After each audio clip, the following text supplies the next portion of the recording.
Salaires et droits impayés depuis 2020. Ils ont organisé un sit-in devant le siège de cette PME.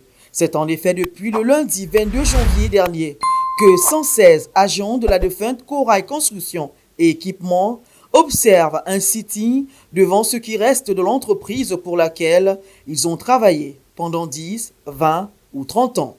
Ils réclament simplement le paiement effectif de leurs dus après de longues années de service.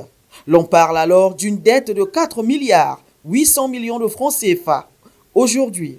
Aussi demandent-ils à la task force de s'intéresser à leur sujet afin d'éclairer leur lanterne sur la destination prise par la Convention devant leur permettre de recouvrer leurs droits. Qui d'autre qu'un porte-parole pour présenter la situation? Ce que nous réclamons aujourd'hui, c'est qu'on soit reçu pour que nos droits soient payés.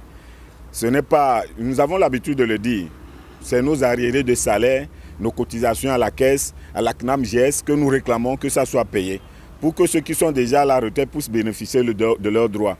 Ceux qui doivent rentrer en possession de leurs droits aussi puissent rentrer en possession de leurs droits. Parce que nous avons constaté qu'au niveau de la task force, il y a certains responsables qui ont mis les coudes sur nos dossiers et qui ne veulent pas faire passer ce dossier et on ne connaît pas les motifs. Nous avons été reçus à la dette. La dette nous a dit qu'il n'y a aucune trace de document de la Corail Construction et Équipement. Pour cette raison, nous avons saisi la dette. Nous sommes allés à la task force pour qu'ils puissent quand même signer l'attestation, le soit soumis. Ils ont refusé.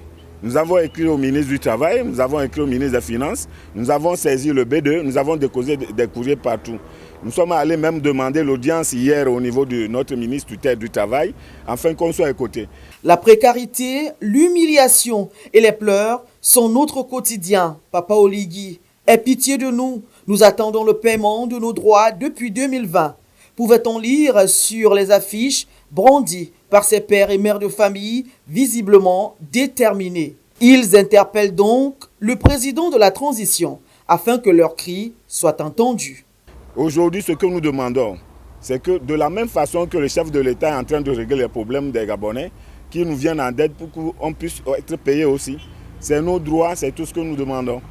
5 d'entre eux seraient passés de vie à trépas. D'autres encore sont dans une situation nécessitant une évacuation sanitaire. Il y en a qui ont fini par transformer leurs anciens bureaux en lieux d'habitation, faute de mieux. Vivement que le spectre de détournement qui plane sur leurs dus soit écarté pour leur redonner du sourire.